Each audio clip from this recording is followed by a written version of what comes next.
Olá pessoal, tudo bem? Então quero abrir esse Tesouro Talks falando um pouquinho da minha intuição, da minha impressão.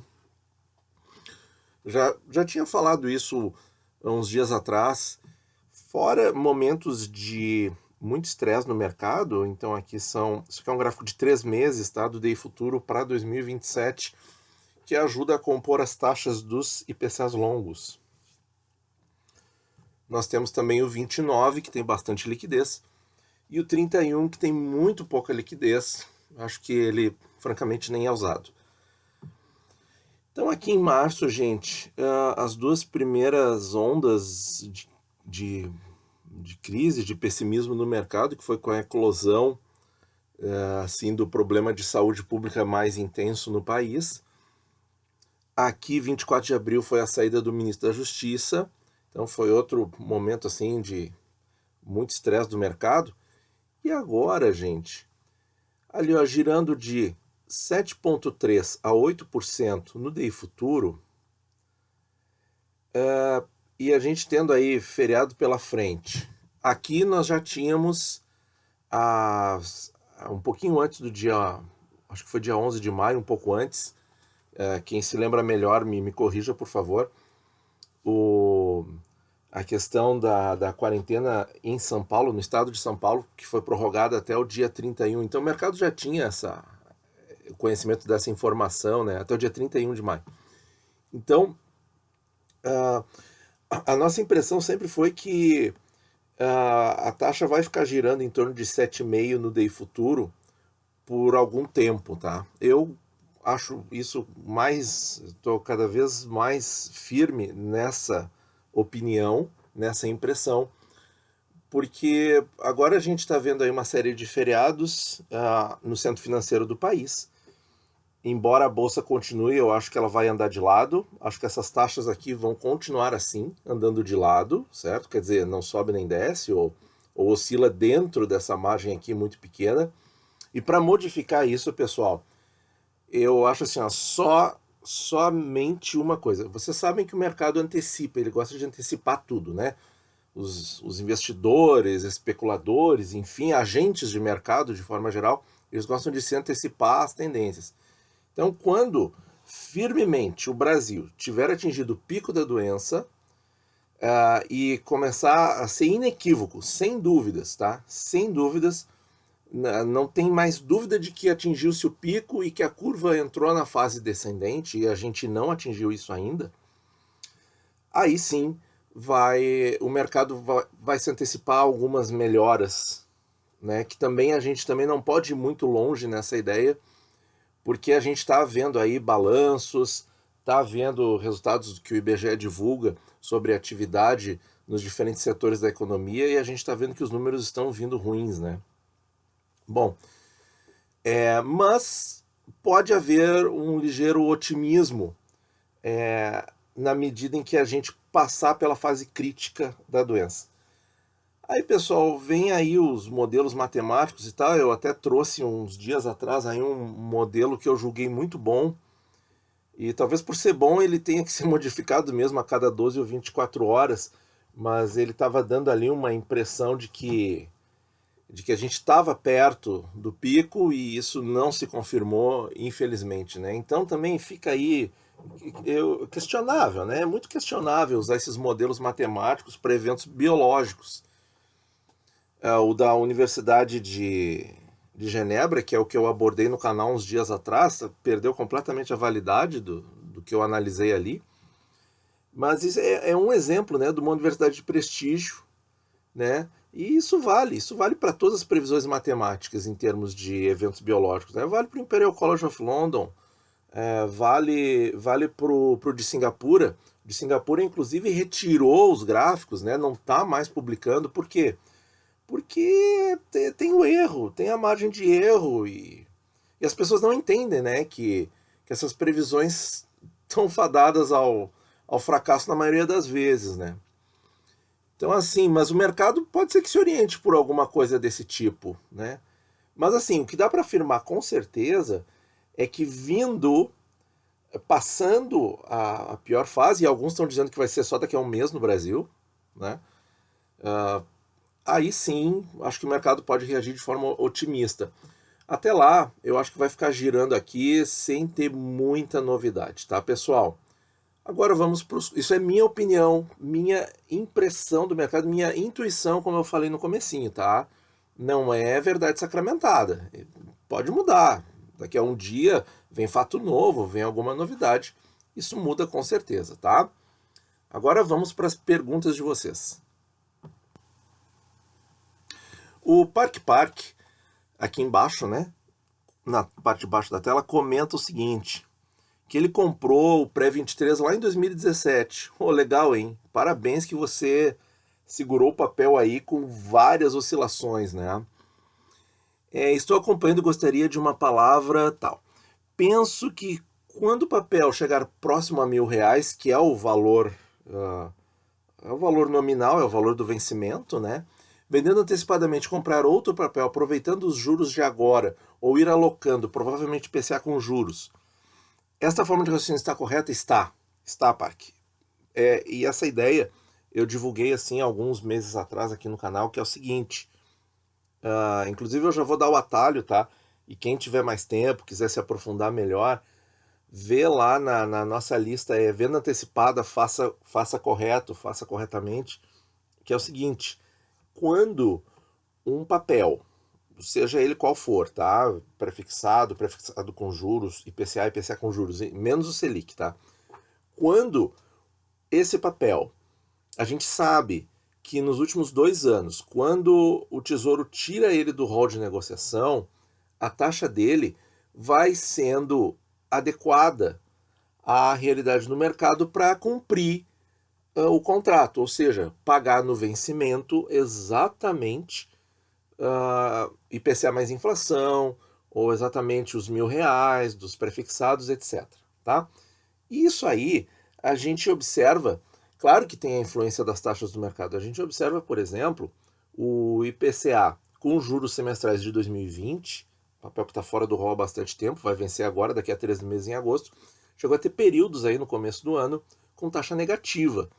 Isso tudo era, claro, o otimismo do mercado, mas também a adequação para o papel chegar no ponto em que ele compra o contrato na data do vencimento.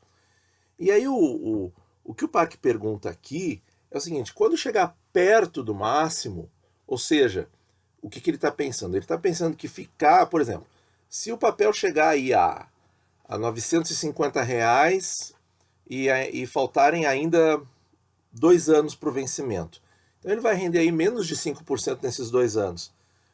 Então, quando ele tiver uma taxa de rentabilidade inferior à Selic vigente, pessoal, pode ser sim um bom momento de realizar a venda antecipada. Eu até analisei isso no fim do ano passado para alguns prefixados, né?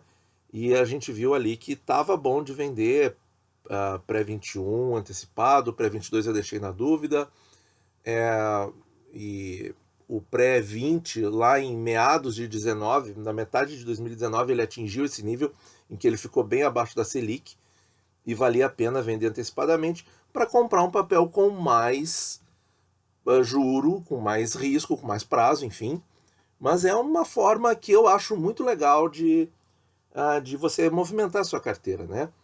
Claro, isso para períodos normais, né? Eu falava isso em períodos normais, não em períodos de crise. Períodos de crise a gente aí vai ter que relativizar muitos conceitos, porque as taxas sofrem muitas aberrações, né?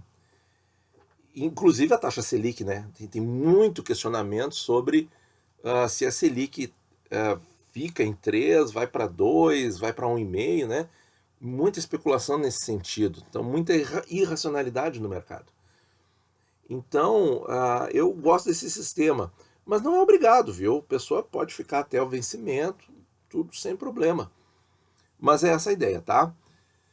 O Pedro pergunta, bom, o Ellison quer que a gente faça sobre os prefixados, tá? Eu vou dar uma pensada, tá? Eu vou dar uma pensada, mas eu confesso que eu estou um pouco fora dessa ideia, porque eu acho que o momento não está propício para prefixado, porque a gente não sabe o tamanho do estrago da crise econômica, como é que vai ficar o fiscal do país e a inflação depois disso, tá? Então, em resumo, assim, acho que prefixado é uma aposta, é muito aposta nesse momento, tá? Pode dar muito certo, assim como não, tá? Então, por isso eu vou deixar de lado um pouquinho, talvez daqui a um tempo eu faça essa lista, tá? O Pedro Gamer pergunta se fundo DI não é mais negócio não. Tem muito fundo que rende 3,5 líquido ao ano.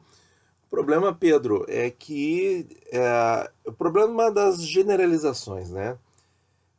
E também aquela coisa, né? O que um gestor de um fundo DI acerta num ano pode ser que ele não acerte no ano seguinte, né? E a gente viu aí os levantamentos da Economática, da Infomoney e tal. Alguns a gente repercute no canal, outros não, para não ficar muito repetitivo.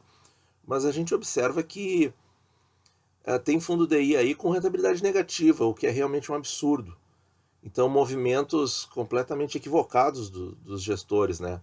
Claro, a gente não pode generalizar, mas aí quando você vê assim, fundo DI mal gerido, com taxa de administração alta, com patrimônios altíssimos, quer dizer que as pessoas continuam deixando dinheiro lá, né?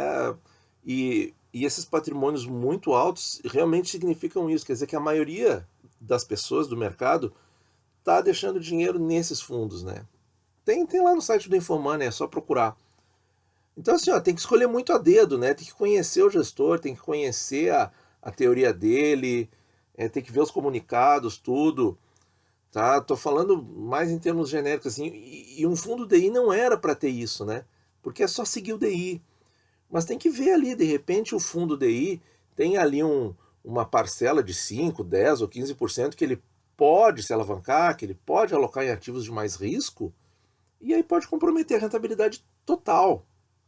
Então, assim, ó, tem que analisar muito bem, tem que ler muito bem os comunicados do fundo, tem que saber quem é o gestor e tal, porque com certeza esses fundos aí que você cita, Pedro, com certeza eles são exceção, viu? São exceção. O Lucas pergunta aqui, então tá melhor o Selic que o IPCA 24 e 26? Não estou entendendo. Não, tá entendendo, Lucas. A questão é a seguinte, ó, o que importa é a finalidade, tá? Vê só, conforme o que eu falei aqui no vídeo para o Tesouro Selic, provavelmente você ficou mais sensibilizado porque o seu perfil é mais conservador e visa mais a segurança.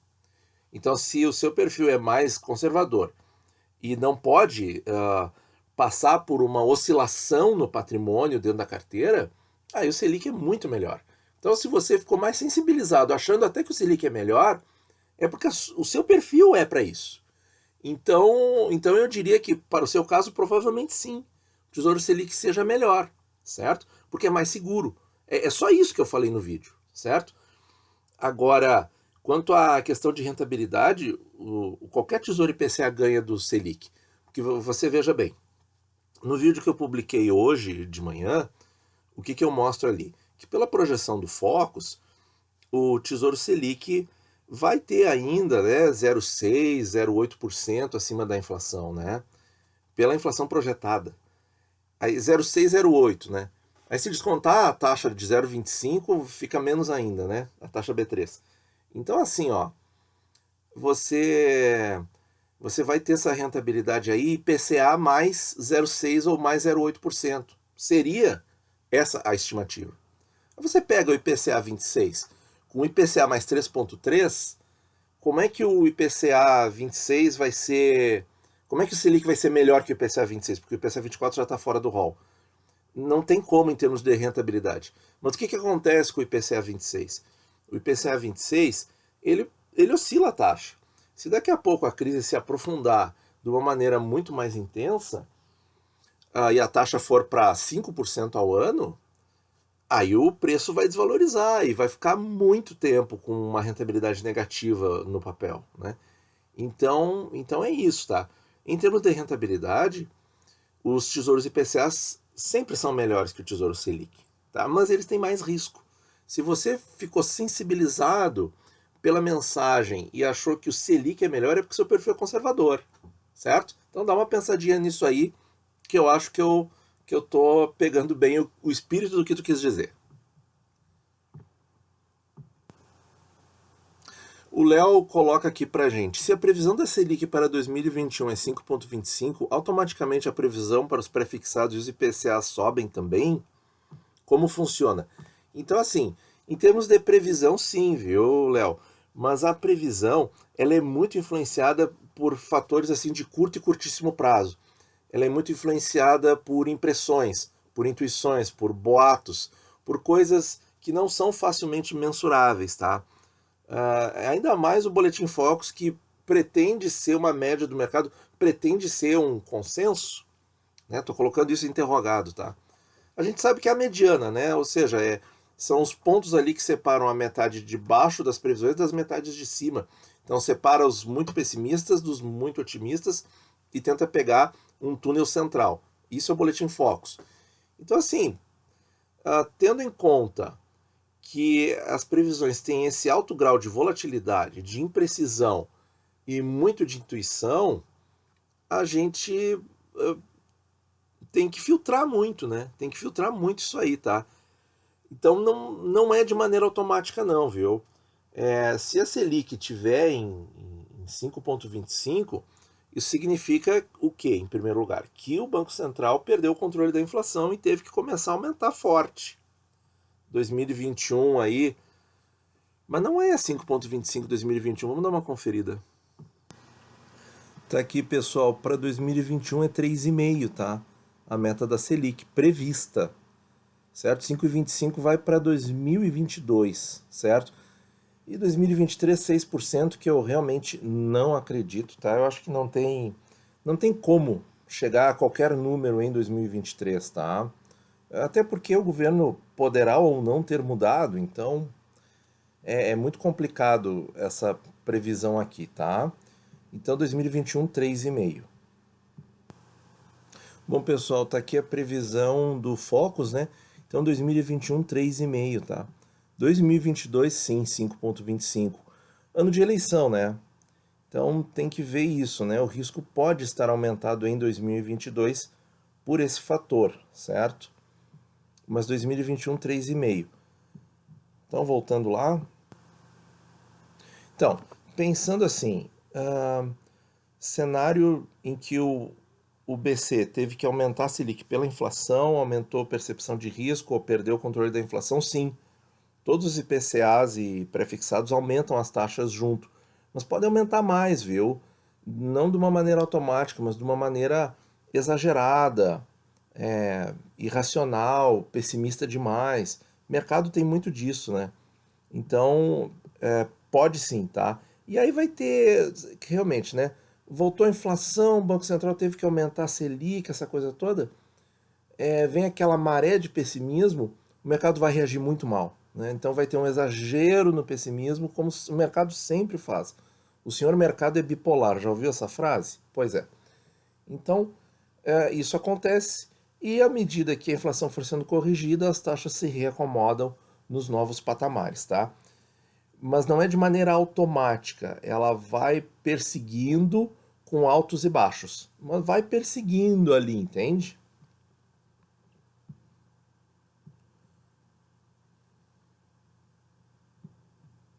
Bom, a Priscila pergunta aqui das minhas razões para investir em Tesouro IPCA com juros semestrais. Tem muita gente que não gosta desses papéis. Olha, Priscila, esse conceito assim de investir nesse papel tem que ser reinvestindo os juros, tá? Os juros recebidos, os cupons recebidos. Eu abordei isso na nossa playlist com mais profundidade, em que eu comparo o IPCA 35 com o IPCA 35 com os juros. O principal versus o com os juros, né? E ali eu deixei de maneira muito clara que ao longo do tempo você vai necessariamente pegar taxas diferentes no IPCA 35 com juros, à medida em que você vai reinvestindo o que você recebe. E no IPCA 35 principal não existe essa possibilidade, porque a gente recebe tudo só no vencimento. E claro, e ficar girando carteira não é uma coisa que a gente gosta. Então, necessariamente você vai pegar taxas diferentes. E você não precisa reaplicar no mesmo papel. Você pode reaplicar em outros papéis do Tesouro ou em outros ativos, né? Até fundo imobiliário e bolsa. Pode, sem problema nenhum. Ou você pode gastar. O problema é que na internet as pessoas são muito receita de bolo, né? Então, assim, Tesouro IPCA com juros semestral é para aposentadoria, é para gastar o dinheiro recebido dos juros. E aí todo mundo segue essa receita de bolo e todo mundo acha que a verdade está aí. Mas não é assim, tá? Tanto que grandes bancos financeiros, corretores que participam dos leilões, eles só podem comprar Tesouro IPCA com juros. Eles não têm Tesouro IPCA principal. Então, significa que o Tesouro IPCA com juros é um investimento ruim? Claro que não. Eles administram esses. E você tem, assim, fundos de NTNB, de bancos, seja lá o que for. Você tem esses fundos e eles não te pagam os cupons, né? Vai valorizando a cota, fica na valorização da cota porque eles reinvestem. Então, quer dizer, né? Vamos parar para pensar um pouquinho e vamos ver como é que eles ganham dinheiro para a gente tentar replicar esses modelos, tá? Bom, pessoal, vamos para os últimos comentários aqui. O Klaus Natal comenta que a gente tem que considerar também aqui, ó, a taxa não é 0,3, Klaus, é 0,25, tá? Que é cobrado pela B3 pela guarda dos títulos do Tesouro Direto. Então sim, reduz mais ainda a margem teórica, né, de previsão que o Tesouro Selic teria para a suposta inflação, né? O Jefferson pergunta aqui, ó, ele tem investimento no pré-26 que está puxando o rendimento da carteira para baixo. O que faço? Resgato e reinvisto em outro aporte? Posso manter e fazer o investimento em outro para balancear? Olha, Jefferson, a gente não pode fazer recomendação, tá? Mas eu vou te dar elementos para você pensar. Tem várias coisas que podem ser feitas, tá? A primeira delas seria essa, vende o papel com prejuízo e coloca em outro papel, o que eu não simpatizo, tá? A outra possibilidade é a seguinte, não fazer nada, se ele tá desempenhando mal, você espera o vencimento e o dinheiro novo que você for investir, você investe em outros papéis, por exemplo, Tesouro IPCA. Isso é outra possibilidade. A outra possibilidade é o seguinte, se ele está te dando prejuízo, entre aspas, se você vender antecipado, né? Então significa que a taxa subiu, você comprou com uma taxa muito baixa, então a taxa agora está mais alta. O que pode ser feito? Pode ser comprado um pouquinho mais para melhorar a sua taxa média com a intenção de ficar até o final, certo? Então, tem essas três coisas que você poderá fazer, tá? Cabe aí ao seu perfil, aos seus objetivos, aos seus prazos, poder responder qual dos três caminhos é o melhor, certo? Aqui o F Café fala pra gente aqui que ele tem assistido todos os vídeos, muito obrigado. No relatório Focus de 15 de maio, os top 5, os top 5 de curto prazo para 2021, o IPCA está precificado em 3,30 e a meta da Selic em 3,13, menor que a inflação. Então, Café, é o seguinte, esses top 5, eles estão sempre mudando, tá? A equipe lá do Banco Central seleciona as instituições que mais acertaram no curto prazo no relatório anterior e colocam ali as previsões para o próximo período, para a próxima semana. Então é muito, muito dinâmico, tá? Então, no momento assim que a gente está vivendo uma crise sem precedentes, as 5 instituições que acertaram mais na última semana e tal, eu te confesso que pouco me importa. Eu também recebo esse relatório no e-mail, mas eu nem abro, porque os top 5 eles estão sempre mudando, né? Então assim, não há uma linha de raciocínio, uma linha de análise. Não, é só os que acertaram mais e ele coloca ali para informar. Quanto aos números apresentados em si, eles só confirmam o que a gente vem falando no canal já há bastante tempo. A medida ali que a Selic atingiu 4 e pouco por cento ao ano, eu comecei a falar isso. Que o Tesouro Selic agora ele carrega um risco que ele não carregava no passado, que é o risco da inflação, que é o risco de ficar com juro real negativo. Ou seja, o que é o juro real? É o juro que o papel paga descontado da inflação. Se a inflação for maior que a taxa do papel, então a Selic hoje está em 3%. Se a inflação for 3,5%, o Tesouro Selic que rende 2,9%, né, rende o CDI, 100% do CDI, o que acontece? Descontar bruto, né, sem descontar as taxas. Então o que acontece?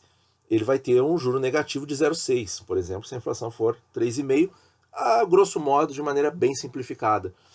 Então, assim, ó, é o risco que existe. Só que o que acontece? Isso vai ser para a vida toda? Não. Porque a partir do momento que a inflação escapar da meta, o Banco Central vai ser obrigado a elevar a taxa Selic, porque o objetivo do Banco Central é manter a inflação sob controle. Então, o Banco Central ele persegue meta de inflação. Tá? Então, ele vai subir. Então, vai ficar por um tempo com esse risco e depois ele vai ter que subir a taxa Selic até sufocar a inflação, e aí depois vai manter por um tempo e depois vai voltar a reduzir se as condições o permitirem. Então assim, ó, de curto prazo é ruim, é um risco que não existia, mas para longo prazo não muda nada, o Tesouro Selic continua fazendo o seu papel de preservar ali o valor, agora com um risco a mais de curto prazo. Mas mesmo assim, gente, a gente também tem que ver o seguinte, ó, não é uma... você deixar o dinheiro no Tesouro Selic, você não vai perder 10% do dia para a noite. Isso não existe, certo? O prejuízo, a perda, o juro negativo, enfim, vai ser ali na casa de 0 alguma coisa, talvez 1% negativo, mas não vai passar disso, certo? E é como o Brasil caminhando, né, numa questão globalizada, para o que já acontece lá na economia, nas economias desenvolvidas do hemisfério norte. O que acontece? Os Estados Unidos têm juro real negativo, Alemanha, Japão, Suíça têm juros nominais negativos. Então quer dizer, por quê? Porque esses juros aí servem só, o Banco Central ele te cobra desses países, né, os bancos centrais desses países te cobram para você ter segurança no dinheiro. É isso, tá? É isso. Então eu não levo muita fé nesses top 5, muda toda semana, não tem uma linha a seguir, né? E a gente sabe que ninguém tem bola de cristal, então é a minha opinião, tá? Sei que você pode não concordar, mas enfim, é o risco. Se isso acontecer, pode acontecer daqui a uns meses. E aí? É o risco que existe. Não existia em 2015, 16, 17, não existia esse risco. 2018, com Selic a 6,5, não existia esse risco. Agora existe. É uma coisa que a gente tem que aprender a trabalhar com. Não temos saída, tá? Agora sim, vamos ver se eu consigo abordar isso aqui em 2 minutos. O Aoshi pergunta: CDB pré-fixado para 2025, taxa bruta de 10,5 desse banco aqui. Sei dos riscos de liquidez da instituição, mas até o vencimento estaria coberto pelo FGC. Bom, não é o meu perfil de investimento, tá? A gente pode ter aí, vejam só, o lucro dos grandes bancos, dos bancões do Brasil, aqueles os ditos inquebráveis, entre aspas, caiu aí na casa de 40% a 50% nos balanços do primeiro trimestre, certo? Eu não sei se o Banco Máxima chega a ser um banco de médio porte, tá? Mas a gente não quer fazer essa análise nominal disso, não é isso. A questão é a seguinte: se os grandes bancões tiveram um prejuízo aí de 40% a 50% no primeiro balanço, o que dizer dos bancos pequenos e médios, né? E a gente sabe que o Fundo Garantidor de Crédito é um fundo que tem limite. Ele não é infinito, né? Ele tem limite, ele depende de depósitos, e ele está lastreado em títulos públicos. Então o pessoal que pergunta aqui, o Tesouro Direto tem garantia do FGC? Não. A garantia do FGC são os títulos públicos, é o inverso, entenderam? Então assim, ó, se der uma quebradeira geral de bancos pequenos, o FGC não vai ter cobertor para todo mundo. É isso que eu acho, tá? E aqui agora sim a última pergunta, aqui o comentário do Elias. Para a reserva de emergência ideal Selic e para a oportunidade, qual seria melhor? Pois Selic D mais 1, você perde perde o momento, né? Porque a coisa acontece hoje, você manda o resgate, é amanhã que o dinheiro está na conta. Então, nesse caso aí, Elias, para a reserva de oportunidade, o menos arriscado seria um fundo de Tesouro Selic, tá? De uma instituição sólida, um CDB com liquidez diária a 100% do CDI de uma instituição sólida, ou, não me atirem pedras, reserva de oportunidade, a caderneta de poupança. Você vai perder um pouquinho ali no juro real, mas você vai ter a rapidez para fazer a operação. Se esse é o ponto importante, eu não vou criticar quem optar por caderneta de poupança, tá? Você mencionou que fundos de tesouro são D mais zero. É tão seguro como o Selic? Tão seguro quanto não, tá? Por quê? Porque tem a instituição no meio. Se a instituição quebra, tá, pode ter o CNPJ separado, essa coisa toda, mas você vai levar um tempo para reaver os seus recursos, tá? Então esse tempo aí, tá, de diferença entre a decretada falência de uma instituição financeira e você receber o seu investimento de volta, esse tempo aí, é só olhar lá no site do FGC, você vai ver lá períodos até de 6 meses. Então assim, ó, mesma segurança não é, tá? Mas é bastante seguro, tá? Isso aí, pessoal. Então, estou encerrando aí os nossos comentários, tá? Espero que vocês tenham achado interessante. Deixem mais dúvidas, mas assim, ó, tá muito difícil de fazer qualquer análise nesse momento de crise. Mas as dúvidas assim do cotidiano aí do Tesouro, isso aí a gente tira de letra no canal. Muito obrigado por ouvir e bons investimentos a todos.